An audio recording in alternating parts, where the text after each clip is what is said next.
இப்போ ரைஸை வந்து ப்ரொடியூசஸ் பண்ணியாச்சு. அதுக்கப்புறம் அந்த ரைஸ் என்ன பண்ணியாச்சுன்னா மாவா மாற்றியாச்சு. ஸோ மாவை மாற்றி ஃப்ளோராக மாற்றி ஓகேவா, அந்த ஃப்ளோருக்கு அப்புறம் என்னது இட்லி கிரியேட் பண்ணியாச்சு.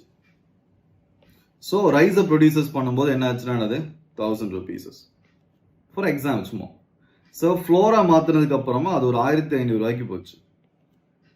அதுக்கப்புறம் வந்து இட்லியை ப்ரொடியூசஸ் பண்ணும்போது என்ன ஆச்சுன்னா ஒரு 2500 ரூபாய்க்கு விற்கிறோம் அதை. ஸோ டோட்டல் எவ்வளோ கிரியேட் ஆயிருக்குன்னு பாருங்க. 1000, 1500, 2500, 5000 ஆச்சு.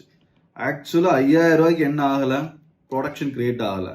எவ்வளோதான் ப்ரொடியூசஸ் பண்ணியிருக்கிறோம், அந்த இட்லிக்குள்ளேயே மாவு வந்துடும், இட்லிக்குள்ளேயே ரைஸ் வந்துடும். ஸோ அதனால என்ன பண்ணக்கூடாது, ரா மெட்டீரியல் ரைஸை வந்து கன்சிடர் பண்ணக்கூடாது. அதே மாதிரி இன்டர்மீடியேட்ரி குட்ஸ்னா என்னது, அந்த இட்லி பண்றதுக்கு ஒரு மாவு யூஸ் பண்ணிருப்போம்ல, அது இன்டர்மீடியேட்ரி குட். இன்டர்மீடியேட்னா என்னது, இடையில இருக்கிற குட். அதையும் என்ன பண்ணக்கூடாதுன்னு கன்சிடர்